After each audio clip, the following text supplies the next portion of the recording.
Cara menghilangkan sifat tidak enakan. Memiliki sifat tidak enakan seringkali membuat kita selalu saja memprioritaskan orang lain ketimbang diri sendiri. Kesenangan orang lain menjadi hal yang kita utamakan. Banyak hal yang membuat kita merasa tidak enakan dan takut menolak permintaan orang lain, seperti tidak mau mendapatkan masalah atau takut dijauhi orang lain. Tetapi menjadi people pleaser atau selalu berusaha membuat orang lain bahagia juga bukan sikap yang baik untuk kesehatan mentalmu. Karena lama-kelamaan kamu akan merasa bertanggung jawab atas kebahagiaan orang lain dan bisa mengorbankan dirimu sendiri. Nah, Besti, untuk itu kamu perlu tahu tips-tips berikut agar kamu dapat menghilangkan sifat tidak enakan yang kamu miliki. Melakukan penolakan kepada orang lain itu bukanlah sesuatu yang salah. Kamu juga berhak menentukan keputusanmu sendiri dan mementingkan kebahagiaan diri sendiri. Kenali diri sendiri. Mengenali diri sendiri itu penting dilakukan agar kamu benar-benar paham akan sifat dan karakter diri. Kamu pun akan lebih mudah dalam mengelola tindakan. Saat kamu bisa mengenali diri sendiri, kamu pun akan lebih mudah mengetahui batasan diri. Kamu tahu mana yang memang tidak kamu suka untuk dilakukan. Hal ini penting karena seringkali kita berusaha menyenangkan orang lain, bahkan untuk hal yang kita sendiri sebenarnya tidak suka untuk melakukannya. Parahnya, terkadang kita berusaha melakukannya hanya karena tidak ingin sampai orang-orang mengucilkan atau menjauh. Sehingga kita selalu berusaha untuk menyenangkan orang lain dengan cara melakukan hal yang sama sekali tidak disukai. Jangan menjadikan kesenangan orang lain sebagai tujuan yang harus selalu kamu penuhi. Kamu juga perlu mementingkan kebahagiaan dirimu sendiri. Menjadikan kesenangan orang lain sebagai tujuan, kelak hanya akan membuatmu lelah. Mengambil sikap, kamu harus tegas. Hal kedua yang harus kamu lakukan kalau ingin menghilangkan sifat tidak enakan adalah bersikap tegas pada diri sendiri dan orang lain. Kamu harus berani berkata tidak pada orang lain karena tidak selamanya waktumu akan digunakan untuk menyenangkan orang lain. Temanmu yang meminta bantuan sekali dua kali tidak masalah kamu sanggupi. Tapi, kalau ia sudah berkali-kali dan melewati batas untuk memintamu selalu mengiyakan keinginannya, jangan ragu untuk berkata tidak dan bersikap tegas. Kamu harus bisa bilang tidak jika memang ini bertentangan dengan hati nuranimu. Misal kamu benar-benar tidak punya waktu karena kepentinganmu sendiri, atau temanmu meminta bantuan yang akhirnya malah menjadikan hal-hal negatif.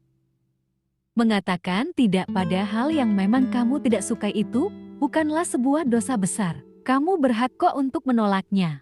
Jika memang tidak suka, lantas untuk apa dipaksakan? Yang ada malah menjadi beban saat dilakukan. Ingat, jangan melontarkan permintaan maaf berkali-kali. Sebelum meminta maaf, pikir dulu apakah hal tersebut kesalahanmu. Mungkin hal ini akan membuatmu merasa bersalah, tetapi kembali lagi ini juga demi kebahagiaanmu sendiri. Mampu mengontrol pemikiran diri sendiri. Terkadang ketakutan itu muncul karena pemikiran yang kita ciptakan sendiri. Saat menolak keinginan orang lain, kita takut kelak mereka akan menjauhi kita atau tidak lagi ingin berteman dengan kita. Padahal, di dalam pemikiran mereka belum tentu akan seperti itu. Satu contoh misalnya ada teman pinjam uang, saat kamu mau menolak takut dianggap pelit. Padahal kata seorang psikolog, mereka belum tentu mengecapmu sebagai orang yang buruk. Ketika ditolak, kebanyakan orang tidak akan menghabiskan waktu mengutuk orang yang menolak mereka. Itulah kenapa perlu mengontrol pemikiran kita sendiri. Stop memikirkan hal-hal yang belum tentu terjadi, yang bisa menimbulkan ketakutan berlebih dalam diri. Yuk, jauhi pemikiran-pemikiran buruk yang mengacaukan itu. Menyadari bahwa Anda berhak bahagia. Kamu harus sadar bahwa untuk membuat dirimu bahagia, tidak selalu dengan menyenangkan orang lain. Jika kamu melakukan sesuatu yang tidak kamu sukai hanya untuk membuat orang lain bahagia, artinya kamu sudah mengorbankan kebahagiaan dirimu sendiri. Sadarilah bahwa kita semua berhak bahagia dengan cara yang kita pilih. Jangan korbankan kebahagiaan dirimu hanya demi kesenangan orang lain. Pahamilah, menolak permintaan teman tidak akan membuatmu menjadi orang jahat. Ingat, menolak permintaan orang lain bukan berarti kamu jahat, apalagi memang kamu punya alasan yang kuat. Jahat itu adalah saat kamu sengaja menyakiti orang lain. Jika mau menolak permintaan teman rasanya tak tega, atau bahkan kamu sedih, ingat hal ini adalah manusiawi. Susah, senang, sedih, bahagia, itu pasti menghiasi hidupmu. Maka selagi kamu punya alasan yang kuat, kenapa takut berkata tidak? Ingatlah, kamu tidak bisa menyenangkan semua orang. Kalau kamu ingin menghilangkan perasaan tidak enakan, kamu harus ingat kalau kamu tidak bisa menyenangkan hati semua orang. Kalau kamu terus-terusan ingin menyenangkan semua orang, kamu akan kehilangan dirimu sendiri dan kebahagiaanmu. Ini bukan berarti kamu egois, tetapi kamu harus ingat apa yang harus kamu prioritaskan.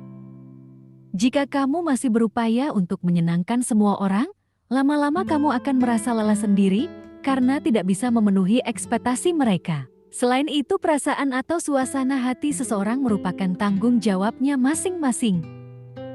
Tidak ada yang bertanggung jawab atas kebahagiaan orang, kecuali dirinya sendiri. Karena itulah kamu tak perlu merasa terbebani dengan kebahagiaan orang lain. Kamu juga tidak perlu mengorbankan dirimu sendiri untuk melakukan itu. Berani menjelaskan kenapa kamu menolak. Tips selanjutnya yaitu jangan ragu untuk menjelaskan alasan kenapa kamu menolak permintaannya. Beri penjelasan karena kamu sedang ada prioritas yang segera kamu kerjakan, sibuk bekerja, atau alasan lain bahwa permintaannya tidak sesuai dengan keahlian yang kamu miliki. Katakanlah dengan jujur kepada temanmu, biar dia mengerti juga dengan keadaanmu. Jangan takut dengan komentar orang lain. Kita sering merasa tidak enakan dan sehingga tak berani menolak permintaan orang lain karena takut dinilai buruk orang lain dan dijauhi dalam pergaulan. Kamu tak perlu takut dengan komentar mereka, karena pada akhirnya kamu akan tahu siapa orang yang tulus berteman denganmu dan yang tidak tulus. Nah Besti, bagi kamu yang memiliki sifat tidak enakan yang akut, itulah tips-tips yang bisa kamu terapkan dalam kehidupan sehari-harimu. Memang tidak mudah untuk langsung menghilangkannya, tapi dengan menerapkannya perlahan dalam hidup, mungkin sedikit demi sedikit kamu bisa mengontrol sifat tidak enakan tersebut. Maka, tetap semangat ya, jangan mau terus-terusan dimanfaatkan orang lain. So, akhir kata, yuk bisa yuk. Yang masih sekolah atau kuliah, semangat belajarnya. Yang masih bekerja, semangat kerjanya. Dan yang lelah, selamat beristirahat. Yakinlah proses tidak akan mengkhianati hasil.